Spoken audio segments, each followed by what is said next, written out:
Bismillahirrahmanirrahim. Assalamualaikum warahmatullahi wabarakatuh. Selamat sore Ananda semua. Semoga semuanya dalam keadaan sehat walafiat ya. Baik, hari ini adalah pertemuan kita yang ketiga pada pelajaran pendidikan agama Islam.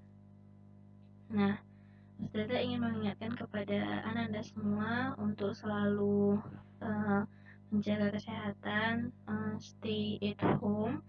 Dan jangan lupa untuk selalu cuci tangan dan memakai masker apabila keluar rumah. Nah, sebelum kita memulai pelajaran kali ini, ada baiknya kita membaca Al-Fatihah serta doa pelajar masing-masing ya Ananda. Waktunya Ustazah persilahkan.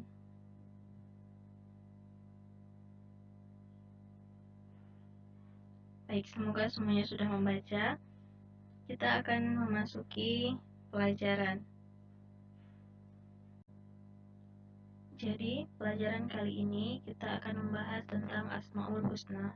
Dalam kitab suci Al-Quran terdapat 99 nama yang indah mempesona milik Allah Subhanahu wa Ta'ala.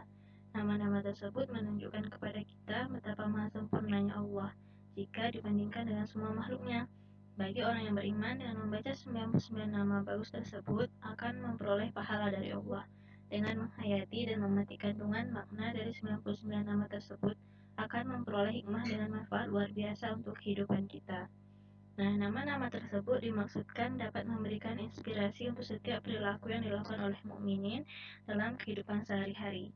99 nama tersebut dikenal dengan sebutan Asmaul Husna. Nah, pada pembahasan kali ini ada 5 poin bahasannya ya. Yang A, yaitu iman kepada Allah Subhanahu wa Ta'ala. Yang B, pengertian Asmaul Husna. Yang C, menjelaskan makna Asmaul Husna, yaitu Al-Alim, Al-Khabir, As-Sami, dan Al-Basir. Yang keempat, hikmah beriman kepada Allah Subhanahu wa Ta'ala. Dan yang kelima, perilaku yang mencerminkan ketaatan kepada Allah dan meneladani Asmaul Husna. Nah, kita masuk ke poin A, yaitu iman kepada Allah Subhanahu wa Ta'ala. Nah, yang pertama kita akan membahas pengertian iman kepada Allah. Iman menurut bahasa berarti percaya atau yakin. Menurut istilah, iman berarti sikap hati dengan penuh keyakinan tanpa keraguan sedikit pun, membenarkan keberadaan Allah Subhanahu wa Ta'ala dengan segala sifat-sifat yang dimilikinya. Sikap tersebut selanjutnya dinyatakan secara lisan, kemudian diaplikasikan atau diterapkan dalam kehidupan sehari-hari. 3 unsur yang meliputi keyakinan hati, pernyataan lisan, dan pengalaman dalam kehidupan sehari-hari merupakan unsur yang tidak bisa dipisahkan satu dengan yang lain. Di samping meyakini keberadaan Allah, juga meyakini bahwa hanya Allah lah satu-satunya yang wajib kita sembah, yang disebut dengan tauhid. Mengenai zat Allah ini, kita tidak perlu memikirkannya karena hal tersebut berada di luar jangkauan kemampuan akal manusia. Nah, dalam sebuah riwayat, yaitu riwayat Abu Nuaim, sahabat Ibnu Abbas radhiyallahu anhu bercerita bahwa Rasulullah Shallallahu alaihi wasallam pernah menegur beberapa sahabat yang sedang berkumpul dan memikirkan keagungan Sang Pencipta alam semesta, Allah Subhanahu wa Ta'ala. Kemudian Nabi Shallallahu alaihi wasallam bersabda, Bismillahirrahmanirrahim. Tafakkaru fi khalqillahi wa la tafakkaru fillahi. Yang artinya, berpikirlah kamu tentang ciptaan Allah dan janganlah kamu berpikir tentang zat Allah. Hadis riwayat Abu Nuaim dari Ibnu Abbas. Nah, yang kedua, ada tanda-tanda adanya Allah Subhanahu wa Ta'ala. Kita sebagai orang beriman pasti dan harus meyakini bahwa di balik itu semua ada zat yang berperan menjadikan seluruh kejadian yang ada di bumi, zat yang maha perkasa, yaitu Allah Subhanahu wa Ta'ala. Nah, Allah juga ada berfirman dalam Quran Surah Al-Hasyr ayat 24. A'udzu billahi minasyaitonir rajim. Bismillahirrahmanirrahim. Huwallahul khaliqul bari'ul musawwiru lahul asmaul husna yusabbihu lahu ma fis samawati wal ard wa huwal azizul hakim. Yang artinya, dialah Allah yang menciptakan sekalian makhluk, yang mengadakan dari tiada kepada ada, yang membentuk rupa makhluk-makhluknya menurut yang dikehendakinya. Baginya lah nama-nama yang sebaik-baiknya dan semulia-mulianya.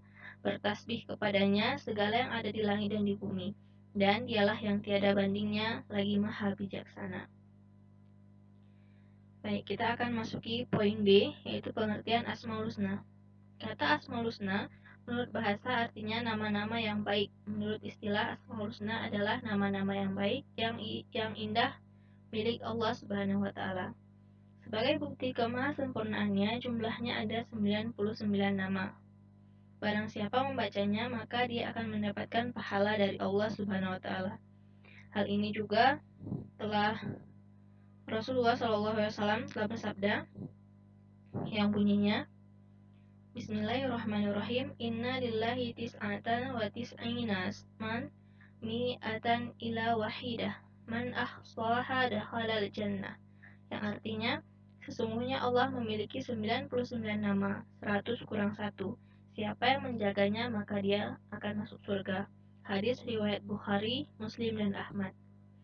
Dan juga Allah Subhanahu wa Ta'ala telah berfirman dalam Quran Surah Al-A'raf ayat 180 yang berbunyi, Bismillahirrahmanirrahim, Walillahil asma'ul husna fad'uuhu biha wa dharul ladzina yulhiduna fi asma'i sayujzauna ma kanu ya'malun. Yang artinya, hanya milik Allah Asmaul Husna, maka bermohonlah kepadanya dengan menyebut Asmaul Husna itu, dan tinggalkanlah orang-orang yang menyimpang dari kebenaran dalam menyebut nama-namanya. Nanti mereka akan mendapat balasan terhadap apa yang telah mereka kerjakan. Kita akan masuk ke poin C, yaitu penjelasan makna Asmaul Husna, yaitu ada 4 ya. Kita akan bahas yang pertama, Al-Alim, yang artinya maha mengetahui atau memiliki ilmu. Allah Subhanahu wa Ta'ala memiliki sebutan Al-Alim, yang artinya maha mengetahui atau memiliki ilmu. Pengetahuan Allah amat jelas sehingga terungkap baginya hal-hal yang sekecil apapun. Dengan pengetahuan yang tiada batas, Allah bebas memberikan ilmu pada hambanya yang mematuhi segala perintahnya dan menjauhi segala larangannya. Kita sebagai hambanya hanya bisa memohon agar Allah memberikan kemurahan pengetahuan. Dalam kenyataannya bahwa pengetahuan semua makhluk adalah bersumber dari pengetahuannya, sebagaimana diterangkan dalam Al-Quran Surah Al-Baqarah, yaitu ayat 255.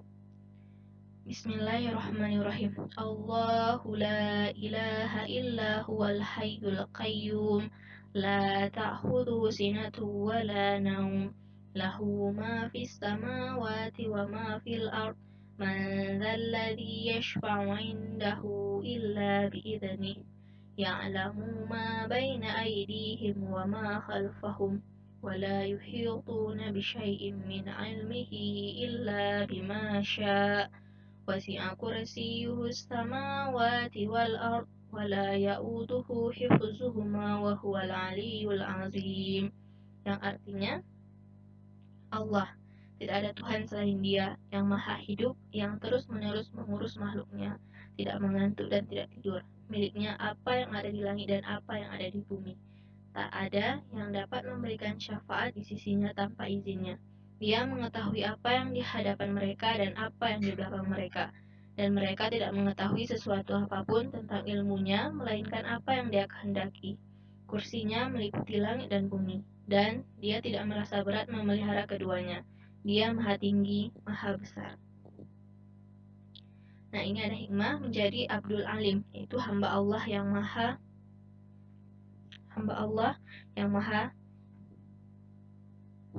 mengetahui atau memiliki ilmu ya. Nah, Abdul Alim adalah gelar yang diberikan Allah Subhanahu wa Ta'ala kepada hambanya yang telah kokoh dalam penguasaan ilmu pengetahuan yang juga bisa disebut sebagai ulama. Dengan ilmu yang dimiliki, mereka mampu membaca, memahami, dan menghayati serta mengamalkan mana yang harus diperbuat dan mana yang harus ditinggalkan, mana yang menyelamatkan dan mana yang menyesatkan, mana yang mengantarkan dirinya mendekatkan kepada Allah Subhanahu wa Ta'ala, dan mana yang dapat menjauhkan dirinya dari Allah Subhanahu wa Ta'ala. Nah, sebagai Abdul Alim, seorang Muslim harus mampu menebarkan kedamaian di dunia dengan ilmu pengetahuan yang dimiliki, sebagai jalan memperoleh keselamatan dan kebahagiaan di dunia dan di akhirat. Kita akan masuk ke nama Allah Yang kedua, yaitu Al-Khabir, yang artinya Maha Teliti. Allah memiliki sebutan nama Al-Khabir, yang artinya Maha Teliti. Allah Subhanahu wa Ta'ala mempunyai nama indah Al-Khabir, artinya adalah yang tersembunyi baginya hal-hal yang terlihat dan yang disembunyikan. Tidak terjadi sesuatu pun dalam kerajaannya yang ada di dunia maupun alam raya kecuali diketahuinya. Tidak bergerak atau diam satu butir atom pun dan tidak bergerak atau tenang satu jiwa pun kecuali Allah Subhanahu wa Ta'ala mengetahui. Nah, bagaimana menjadi hamba Allah yang maha teliti? Orang yang meneladani sifat Allah ini terlebih dahulu harus menyucikan dirinya dari berbagai keburukan dirinya. Hal ini memudahkan dirinya dalam melakukan pengenalan terhadap dirinya, sehingga dapat mengetahui, mengenali, merasakan, dan membedakan sesuatu yang baik dan buruk untuk dilakukan agar kita terhindar dari perbuatan yang dilarang oleh Allah Subhanahu wa Ta'ala dan Rasul-Nya. Nah, jadi Ananda, mungkin hanya ini pembahasan pada pertemuan ini ya. Kita akan lanjutkan di pertemuan selanjutnya. Selanjutnya, seperti pertemuan selanjutnya kita akan membahas As-Sami dan Al-Basir serta poin D dan poin E. Nah, jadi untuk Ananda semua merangkum eh, silahkan merangkum materi ini lalu dikirimkan melalui email ya. Sekian dari Ustazah. Ustazah akhiri. Wassalamualaikum warahmatullahi wabarakatuh.